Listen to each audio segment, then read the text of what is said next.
Talagang pinag-iinitan po ni Tobats, mga bossing, yung may-ari ng eroplano. Siguro, yun ang iniisip ni Bato de la Rosa, mga kababayan. Ang tanging paraan para hindi ako maipadala sa dahig ay pigilan ko yung may-ari at takutin ko yung may-ari ng eroplano. Eh, Diyos ko, Bato de la Rosa. Mukhang malabo naman yan. Dahil isinusumbong po kay Trump. Lagot daw po kay Donald Trump at lagot daw po doon sa executive order ni Donald Trump, mga kababayan, itong may-ari ng eroplano. Eh, isa lang din naman po ang maisasagot ni Trump dyan. Anong kinalaman ko dyan sa inyo? No? Bahala kayo dyan. Kayo-kayo ang mag-usap dyan. Di ba? Oh, Senator Bato wants finding shares. Naku, hinahagilap yung mga ari-arian, no, sa Estados Unidos. Malamang pagbigyan ka dyan, Bato. Ikaw mismo ang pumunta doon sa Estados Unidos. Total naman, sabi mo, meron ka US visa, expired nga lang. Di ba? Expired nga lang ho. Sabi niya yon, ha? Pero nung nakansela po yung kanyang visa, mga kababayan, naibalita po yun. Pero bakit hindi ibinabalita o hindi nabalita yung pagbabalik ng US visa niya? Baka wala naman ho kasi talagang naibalik, mga bossing. Di ba, Ma'am Brenda Barton, Boss B, Piwi, Shiro Kansaki, Lemon Candy, bakit di nila imbitahan si Maharlika? Number 1, fake vlogger yun. Matigas po ang mukha nun, hanggang doon lang ho yun sa Estados Unidos.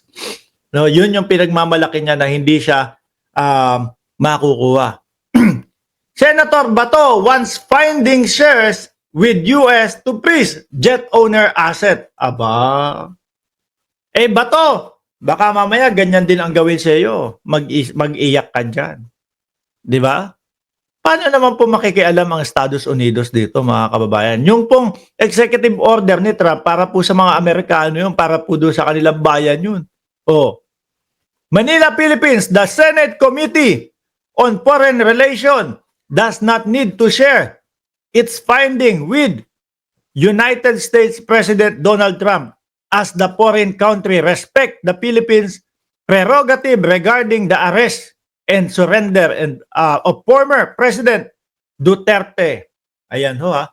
Siguro takot na takot tong si Bato de la Rosa, mga kababayan, doon sa eroplano na iyon. Eh bakit ho? No? Biruin mo ba naman magbabalita yung mga ibang tagapagbalita? Nakabalik na po ang eroplanong nagatid kay dating Pangulong Duterte, no, sa dahig. Eh syempre tatakbo sa isip ni Bato de la Rosa, naku, nakabalik na yung eroplano, may susunduin to ulit.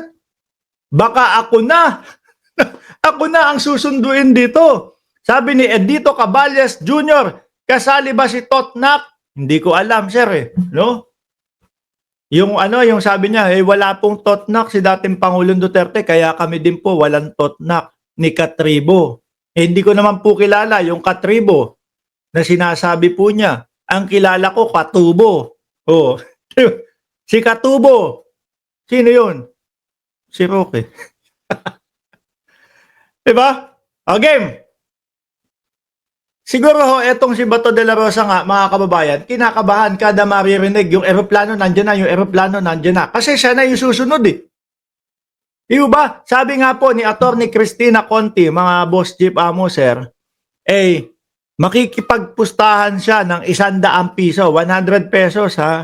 Siguro hindi na masugarol yung ale. Makikipagpustahan ako ng 100 piso na si Bato de la Rosa ang susunod. Oh. At sabi din po ni dating Senador Trillanes, mga kababayan, second batch itong si Bato de la Rosa. Ngayon, na-realize ko na, bakit batch by batch? Yung pala, kasi yung eroplano, eh, private jet, kaunti lang po ang makakasakay. Di ba? O, unang batch na si dating Pangulong Duterte. Sinabi po ni Trillanes yun. Hindi po tayo napahiya. Hindi po napahiya yung tao. Nangyari naman po talaga. Ano? Pangalawa, eh si Bato de la Rosa at si Bungo. Oh, di ba? At yung mga PNP chief. Pangatlo, nabanggit din doon na si Inday Sara Duterte. Bakit to? Kasi meron din si Las Cañas na ang tokhang-tokhang ay may kinalaman si Inday Sara Duterte. Sabi ni Marlon, may script na ba ang mga dadalo para di din magbuhol-buhol? Ang sagot, sabi ni Marlon. Ewan ko, tanong mo doon sa mga executive ni dating Pangulong Duterte na sabi ni Duterte, huwag kayong a-attend dyan sa hearing ng Parmali. At least ito, mga uma-attend. Di ba? Kesa naman doon sa tatay ninyo. Yung tatay ninyo, iimbestigahan nyo kami sa Parmali huwag kayong umattend dyan. Pinagbawalan yung kanyang mga executive. Nakakahiya naman. Di ba? Kaya Bato muna tayo. Huwag kayong atat. Dadating din tayo dyan. No, eto pa sabi ni Bato de la Rosa. Asan ba yun? De la Rosa said this was in accordance with the executive order recently signed by Trump. Nagsusumbong talaga kay Trump, no? Stating that any non-American person or organization can face sanction if they assist the International Criminal Court. Ito po ay patungkol doon sa Estados Unidos. Hindi po patungkol sa Pilipinas. Ibang usapan ho yun, mga kababayan. Diba? Ang ginagawa ni Bato de la Rosa ay tinatakot yung may-ari ng eroplano. Good luck sa'yo kung matakot mo yan. Malamang ay sabihin, nandito na, nakahanda na, ipinalinis ko pa yung eroplano para sa'yo, Bato de la Rosa. Baka ganyanin ka pa niyan eh. Di ba? Tignan nyo ho, mga kababayan. Hindi na lang nila sagutin. Ngayon, ang isinisigaw po ng kampo nila, mga boss chief amo, sir, bakit daw sa ICC yung reklamo? Ba't hindi daw sa Pilipinas? Kung eto nga ho, hindi na ho sila nakaupo bilang presidente, si Rodrigo Duterte. Iniiwasan pa din ho nila eh. Ano po? Katakot-takot na pag-iwas po. Yung sa Kongreso, mga kababayan, si Bato, si Bongo, at ang si BP Sara, pinapatawag doon. Iwas sila ng iwas. Di ba? Ngayon, tanungin nyo ang inyong sarili, paano magrereklamo yung mga tao dati kung kayo ang presidente, kung kayo yung mga nakaupo? Ano matatamo nila?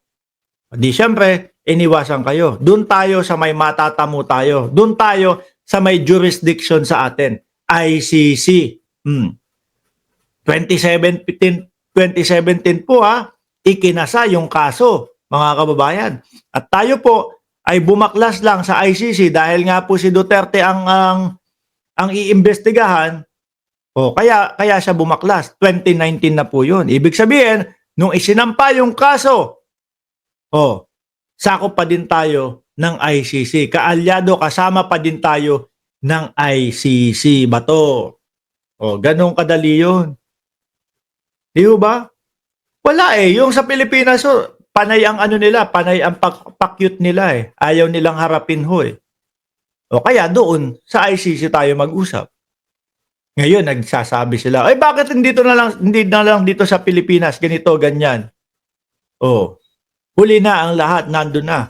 At yung mga pahiring-hiring ninyo dyan, ni Amy, wala yan.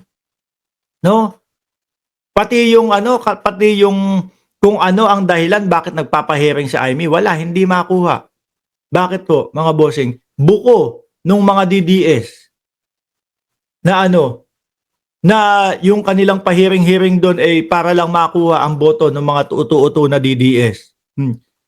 Sabi siguro ni Manang Amy, uutuin ko yung mga DDS. Sasabihin ko, kunyari, may pahiring ako para kay dating Pangulong Duterte. Kaso yung isang best friend ni dating Pangulong Duterte, hindi niya makuha yung tiwala.